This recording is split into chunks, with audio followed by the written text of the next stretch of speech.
My name is Marge. Thank you, Marge. And I'm one of the docents here at the Mount. Mm-hmm. So this is the entrance hall. It looks a little different, but Mrs. Wharton designed this to look like an Italian grotto, which means cave. And that's why you see these panels here. They're supposed to be looking like dripping water. The floor is a nice, kind of a dirt color, terracotta floor. Very good choice for an entrance hall. Mm-hmm. And the statue over there, that is Pan, the Greek god of nature. And during the Wharton time, that fountain did work. So there was always the sound of bubbling water in here. Beautiful. She wasn't here very long, was she? They were here for about 10 years. Mr. Wharton became very ill. It was a bipolar type of illness that he had. And Mrs. Wharton went to France to live, and Mr. Wharton went right into Lenox. His sister Nanny lived on Walker Street, so he moved in with Nanny. Oh, they split. They did split. 1911, this house was sold to Mr. and Mrs. Albert Shattuck for $180,000. That's a lot of money for that time. Yes. Well, it cost $40,600 to buy the 113-acre lot that they bought, $57,000 to build this house, and $20,000 to build the stable, and $6,000 to build the gatehouse. Wow. Oh my. Did she do a lot of entertaining here? Not so much. She was not a good entertainer. When you go up in the dining room, you're not going to see the usual banquet table Right. that they have during the Gilded Age. Yes. She had a small round table. Oh, She liked interesting. small get-togethers.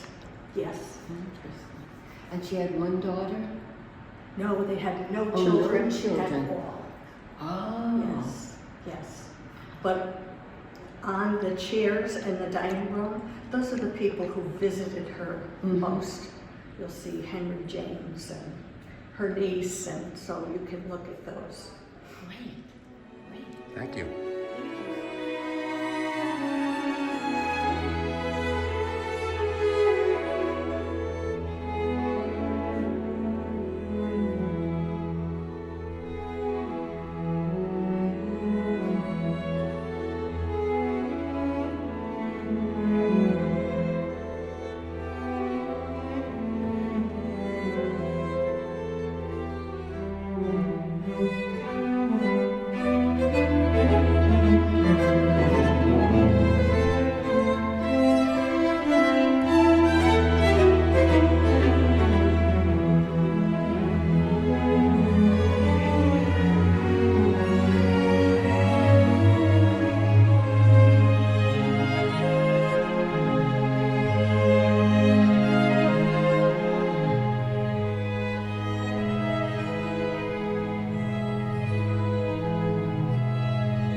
These are the grounds of Edith Wharton's home called the Mount. From 1901 to 1911. Yeah, and if it was sunny, boy, we would have seen really a lot more outside, but you can take a look and see what this looks like, how beautiful it is. And the rain actually adds a little something to it. It really does, actually. Really nice.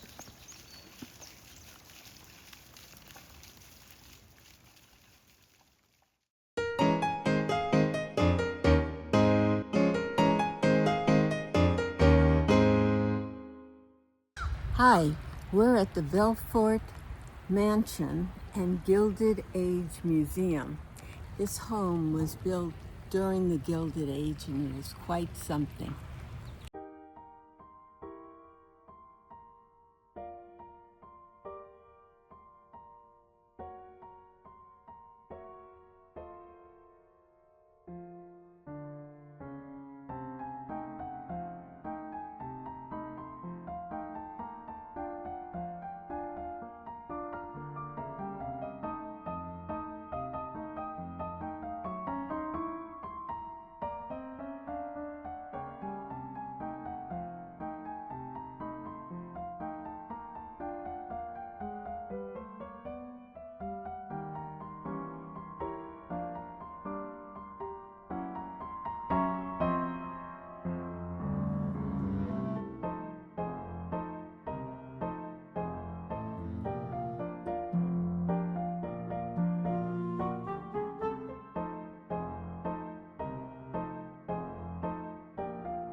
I don't know if you're watching Downton Abbey or the Gilded Age and they show you downstairs.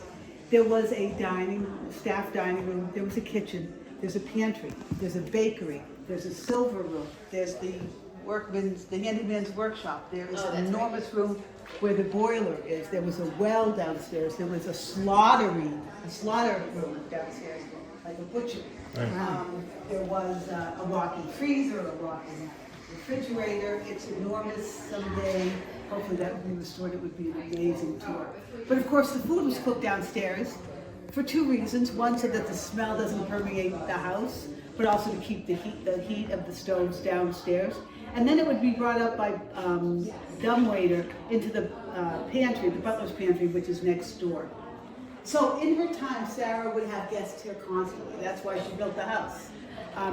It was a social season. It's interesting that my comrade here said that they were here as of May. They did open the house around June, but they didn't spend the whole summer here. The real official season of the Berkshires, as I understand it, is September, October. And some people had homes in Newport and then would come here. It was a different vibe. I think you asked why they came here or whatever. In 1843, the trains started coming into Stockbridge. So it opened up the area, and it was beautiful, and it was away from the heat of the city, and it was not obviously ocean-centric. This was a very intellectual area. Longfellow stayed here. Nathaniel Hawthorne was in Lenox for 18 months writing The House of Seven Gables here in Lenox. You had Daniel Chester French, sculptor of the Lincoln Memorial, had his home and studio in Stockbridge. That's open to the public. Herman Melville had a home here in Pittsfield. That's where he wrote Moby Dick. That's open to the public. Edith Wharton's home, of course, she was the first woman Pulitzer Prize winner. She was here. The land that is now Miraval, the health wellness spa, it's on property that was originally owned by Harriet Beecher Stowe's uncle. This was a very intellectual area. It was a different vibe than Newport. Some people liked both and went to both. Some people had preference. This was the inland Newport, a very intellectual area. Now, there was also a lot of farming going on. At the same time, the Morgans also bought farmland. And a big hobby or passion, especially of her husband, was George was a big gardener. I don't know if you saw in the video that he had 6-glass conservatory-style greenhouses that would supply their home in New York with flowers, even in the winter. Container plants, fruit trees were in containers. That was a popular way to garden. And these families who had these cottages here, an ironic term to be called a cottage by the people who were making the rules, the social rules, it had to be on at least 20 acres of land, have at least 20 rooms, and be used only seasonally to be called a cottage. So he had his greenhouses here, and people would go from home to visit each other's gardens. And the gardener, the head gardener, wasn't someone who came in and had like other clients. The gardener had his own home here. They were held in high regard and great esteem, and there was a lot of sharing of ideas of gardening, architecture, and design, and even the greenhouses were just gorgeous. It's like being at the botanical gardens. Right. It was really, it was a huge piece of their life. And they also, as I said, had farmland as well. So Sarah's entertaining here for the whole season. Some guests would be here for 5 days, for 2 weeks. Some guests were actually invited to stay for the full 2 months. Why would they be invited? Because they were exciting conversationalists. They had good senses of humor. You had to give something as a guest. You couldn't be a dud. So she's always having dinner parties here. They were traditionally 5 courses, and there was always a fish course. Now for Sarah's fish course, she liked to serve oysters because they were so expensive. And they were proud of their wealth. There was no modesty in it. I mean, obviously they're building this house for 2 months out of the year. They're not going to be modest about how much money they have. It's obvious. Now, the oysters cost $2 a piece, coming from New York or Boston on ice by train. Now, if we do the calculations that the $3 million that she inherited is equivalent to $107 million in today's money, which means the $2 oysters is the equivalent of a $50 oyster in our time. So say she has 10 guests and she's giving each guest 6 oysters, that course alone is costing $120, which I believe I did the math the other day and I can't remember exactly, but around $6,000 it's as if we were spending $6,000 to serve 10 guests, one course, and there were going to be 4 more courses coming. Wow. And why it's so notable is because those oysters are being served by someone who on average has to work 8 hours to afford one oyster. Wow. So I often think about how that felt for the workers to be serving this opulence and they're living in poverty. But they may have been happy that they had a job that gave them housing and gave them food and, you know, reliable income. But they're making 25 cents an hour. And that's the Gilded Age. Did the mortgage